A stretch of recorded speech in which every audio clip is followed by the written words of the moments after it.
Hi అండి. ఈరోజు ఆమ్లెట్తో curry చేస్తున్నాను. దానికోసమని ఆనియన్, పచ్చిమిర్చి, టమాటా 3 మిక్సీలో వేసి ప్యూరీ చేసి పక్కన పెట్టుకోవాలి. ఆ తర్వాత కర్రీ కోసమని 5 ఎగ్స్ తీసుకున్నాను. దానితో ఒక్కొక్క ఆమ్లెట్ లాగా వేసి పక్కన పెట్టుకోవాలండి. ఒక్కొక్క ఆమ్లెట్ పైన ఉప్పు, కారం కూడా చల్లుకోవాలి లైట్గా.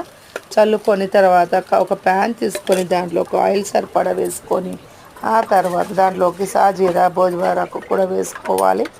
దాంట్లోకి కరివేపాకు కూడా వేయాలండి. మళ్ళీ కరివేపాకు, కొంచెం అల్లం వెల్లిపాయ పేస్టు, కొత్తిమీర, పుదీనా కూడా చల్లుకొని పసుపు కూడా సరిపడంత వేసుకోవాలి.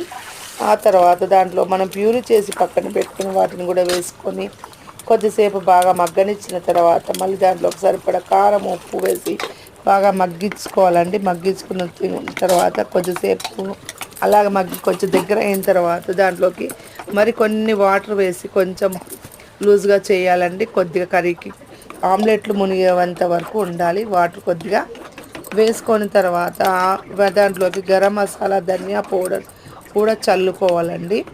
బాగా కలుపుకున్న తర్వాత ధనియా పౌడర్, గరం మసాలా కూడా చల్లి తర్వాత ఆమ్లెట్స్ కూడా అన్నీ వేసేసేయాలండి. దాంట్లోకి వేసుకొని బాగా కలిపి కొద్దిసేపు మూత పెట్టి ఒక 10 మినిట్స్ వరకు సిమ్లో ఉడకనివ్వాలి. ఉడికించుకున్న తర్వాత కొత్తిమీర చల్లుకొని తీసేస్తే కర్రీ చాలా బాగుంటుందండి. ట్రై చేయండి. నేను చెప్పిన రెసిపీ ఎలా ఉందో చూసి లైక్ చేయండి, షేర్ చేయండి, సబ్స్క్రైబ్ చేసుకోండి ప్లీజ్.